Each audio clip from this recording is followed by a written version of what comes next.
მისი ენერგიები თქვენს მიმართ როგორია? რა ენერგიებშია თქვენს მიმართ?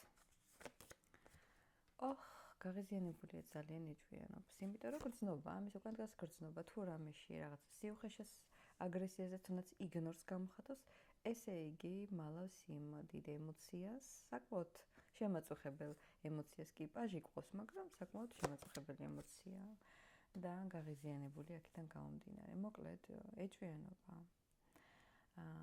საკუთარ თავის კრიტიკა და თქვენს მიმართ გრძნობა არ ასვენებს. და ძალიან ეშინია. რატომღაც შიშებით არის შეპყრობილი ეს ადამიანი? იმიტომ რომ ამ ურთიერთობის ეშინია. შეიძლება თქვენი ურთიერთობა რაღაცნაირად გართულებულია და კარმული ურთიერთობა არ არის მარტივი. ამიტომ გამოვა ამ მდგომარეობიდან, გაძლიერდება მაინც და მიხვდება იმას, რომ ან მართლა უნდა გაგიშვას, ან მართლა კარგად ხელი უნდა მოგიჭიროს, რომ მისი იყო.